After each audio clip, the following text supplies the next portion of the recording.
کے پاس 10 لاکھ سے کم اثاثہ جات تھے، اور 2015 سے 2017 تک عثمان بزدار صاحب نے 0 ٹیکس دیا۔ یہ میرے پاس عثمان بزدار کا ایف بی آر کا سرٹیفکیٹ موجود ہے، جس میں بزدار صاحب نے 2015 میں 0 ٹیکس، 2016 میں 0 ٹیکس،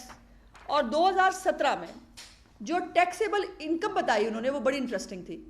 ٹیکسیبل انکم ان کی صرف 3,88,900 روپے تھی، اور اس کے اوپر انہوں نے جو ہے وہ کچھ ہزار روپے جو ہے وہ ٹیکس دیا۔ یہ بڑا انٹرسٹنگ فیکٹ ہے اس لیے، اور اسی لیے ان کو الیکشن کمیشن نے جو ہے وہ اب نوٹس بھیجا، کیونکہ اس نوٹس کے مطابق عثمان بزدار صاحب کے پاس کچھ لگژری گاڑیاں ہیں، اور وہ لگژری گاڑیوں کا حساب کتاب مانگا گیا ہے کہ وہ لگژری گاڑی کہاں سے آئی ہے، اور اس لگژری گاڑی کے بارے میں میری اطلاعات کے مطابق انہوں نے جواب یہ دیا ہے کہ جی وہ کسی نے ان کو گفٹ کی تھی۔ سو یہ جو گفٹ ان کو ملا ہے یہ کس جو ہے وہ ان کی معصوم شکل دیکھ کے کسی نے گفٹ دے دیا ہے ان کو، یا ان کی غربت پہ ترس کھا کے کسی نے ان کو گفٹ دے دیا ہے، اور اس گفٹ کے بدلے میں ان سے کیا لیا گیا ہوگا، کیا کیا گیا ہوگا، یہ بڑا امپورٹنٹ فیکٹ ہے جو سامنے آنا چاہیے۔ اور اس میں ایک اور انٹرسٹنگ بات یہ ہے کہ اب ذرائع کے مطابق جو ہے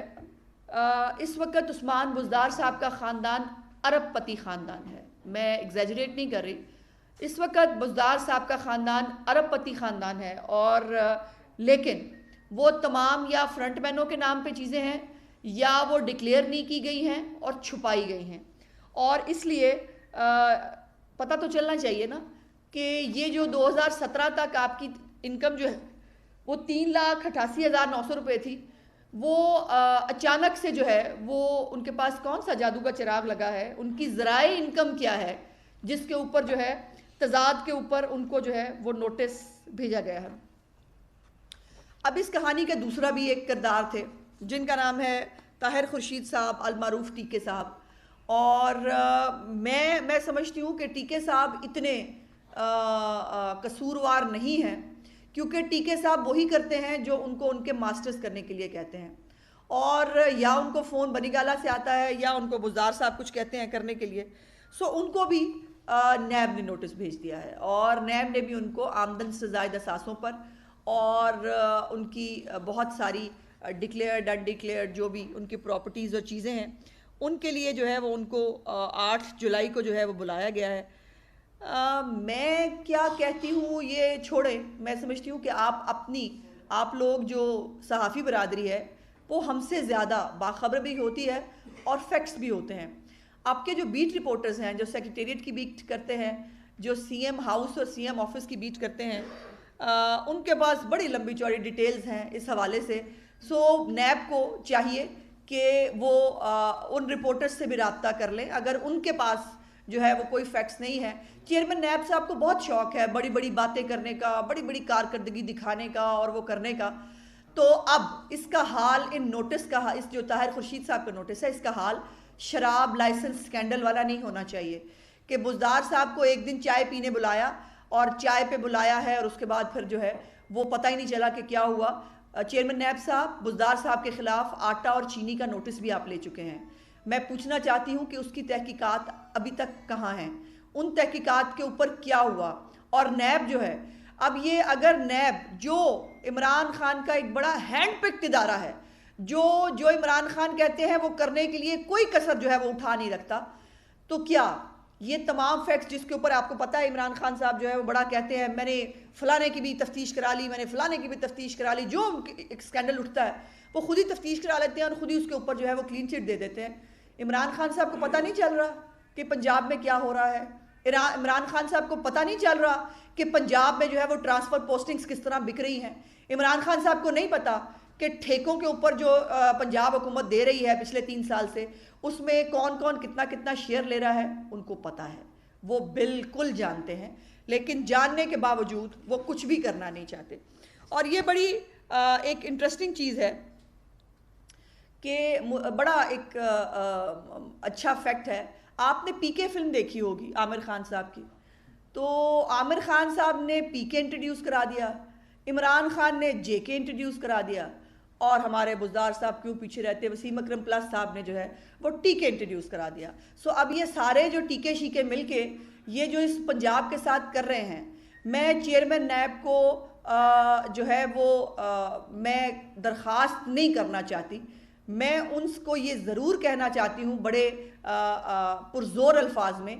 کہ کہیں تو اپنے پیروں پر کھڑے ہو جائیے، کہیں تو کسی کیس کے اوپر جو ہے وہ یہ غلطی سے ثابت کرنے کی کوشش کریں کہ آپ غیر جانبدار ہیں. آپ نے جتنے بھی کیسز اس سکینڈل اس حکومت کے اندر نکلے،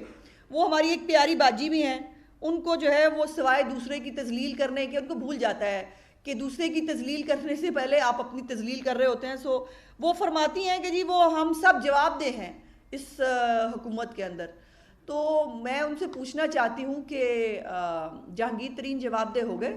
جس کے بارے میں آپ نے جا کے کورٹ میں لکھ کے دے دیا کہ منی لانڈرنگ کا کیس ایف آئی اے نے ان کے خلاف غلطی سے بنا لیا تھا. اور اس حکومت کی حیثیت اور اوقات یہ ہے کہ جب تک جہانگیر ترین کو این آر او عدالت میں اناؤنس نہیں کیا، یہ بجٹ نہیں پڑھ سکے. اور بجٹ والے دن اس کی پیشی تھی، پیشی کے وقت جو ہے ان کی گرفتاری جو ہے وہ کہا گیا ضرورت نہیں ہے، ان کو کلین چٹ ملی، این آر او ملا، اور اس کے بعد یہ بجٹ پیش کرنے کے قابل ہوئے، پنجاب کے اندر بھی اور اس کے اندر بھی.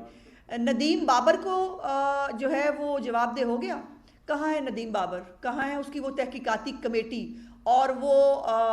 جو اس کے خلاف تحقیقات ہونی تھی؟ اور ابھی کل تو میں دیکھ رہی تھی میڈیا پہ خبریں آ رہی تھیں، ان کی جو کمپنی ہے وہ لمبی چوڑی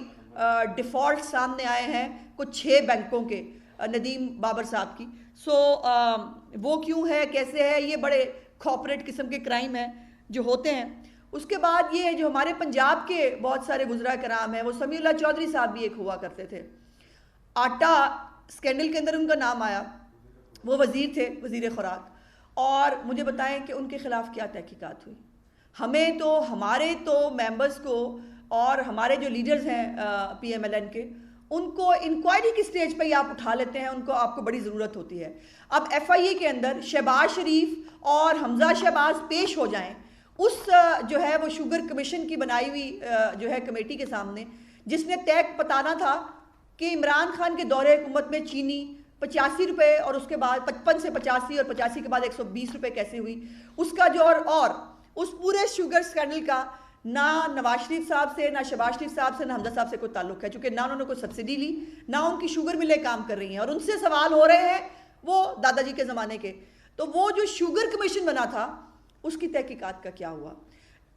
جو ادویات کے اوپر سکینڈل آیا تھا، عامر کیانی صاحب کو جو ہے وہ کس کو جواب دے ہوئے؟ یہ جو خود فردوس باجی جو ہیں ان کے اوپر بھی بہت سارے جو ہے الزامات خود ان کی حکومت نے لگائے، کچھ جو ہے وہ لانڈری میں دھلنے سے پہلے ان کے اوپر لگے تھے. اور لمبا لسٹ گوز آن، ایک لمبی لسٹ ہے. وہ ہاشم جوان بخت صاحب جنہوں نے ہمیں بجٹ دیا ہے ماشاءاللہ، اور انہوں نے بڑی خوشی خوشی ہمیں بتایا کہ کماد کی قیمت میں جو ہے وہ کماد کی جو پروڈکشن ہے اس میں بڑا اضافہ ہوا ہے. وہ اضافہ کسان کے لیے ہوا تھا یا ان کے لیے ہوا تھا، یہ تو ایک فیکٹ ہے.